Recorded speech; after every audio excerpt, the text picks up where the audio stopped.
ये कहानी एक ब्रह्म राक्षस की है जिसे आप लोग जानते ही होंगे। उस राक्षस का नाम है ब्रह्म राक्षस।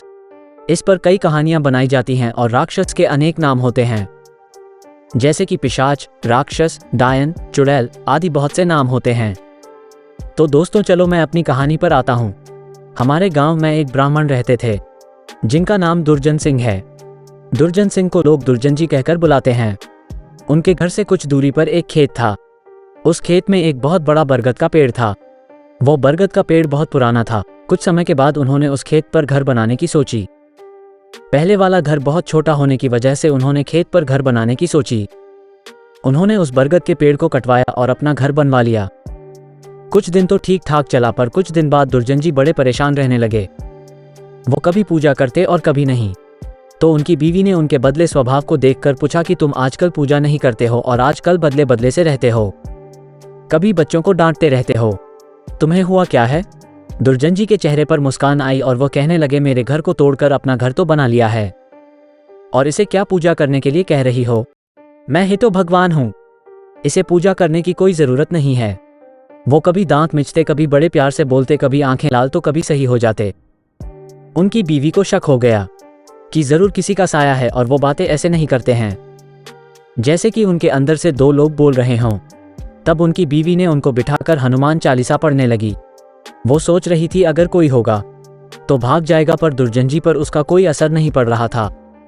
वो एक टक लगाए देखे जा रहे थे। उनकी बीवी काफी मंत्र और गायत्री मंत्र पढ़े। तभी दुर्जन जी की आंखें लाल हुई और कहने लगे कि मैं किसी से नहीं डरने वाला हूं और तू क्या समझ रही है, मैं इसे ऐसे नहीं छोड़ने वाला हूं। तब तक उसका छोटा बच्चा वहां आ गया। दुर्जन जी ने उसे जोर से पकड़कर अपनी तरफ खींच लिया और ऐसा लग रहा था कि उसके सिर को कच्चा ही चबा जाएंगे। उसकी मम्मी बोली कि बच्चे को छोड़ दो, इसने तुम्हारा क्या बिगाड़ा है? दुर्जन जी की पत्नी ने अपने बच्चे को अपनी तरफ खींच लिया। उसने फिर पूछा, तुम कौन हो और मेरे पति के अंदर क्यों ना आए हो? आप हमसे क्या चाहते हो? आप हो कौन?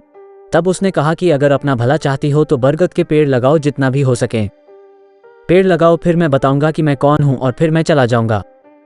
तब दुर्जन जी की बीवी ने 101 पेड़ बरगद के लगाए। एक दिन उसकी पत्नी ने देखा कि आज दुर्जन जी सुबह उठकर पूजा पाठ करके आ चुके हैं।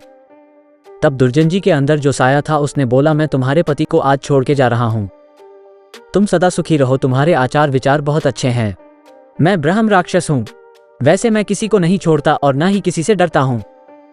तुम्हारे पति ने मेरे बरगद को काट दिया था जिस पर मैं हजारों सालों से रह रहा था। मुझे गुस्सा तो आया, पर मैं तुम्हारी अच्छाई के कारण इन्हें छोड़कर जा रहा हूं। तब दुर्जन जी अचानक सही हो गए। तब दुर्जन जी की बीवी की आंखों से आंसू निकल आए। तो दोस्तों, अगर बुरे के साथ अगर तुम अच्छा करोगे तो एक दिन वो भी अच्छा हो जाता है। डिस्क्लेमर, ये एक काल्पनिक कहानी है। इस कहानी का उद्देश्य केवल मनोरंजन है।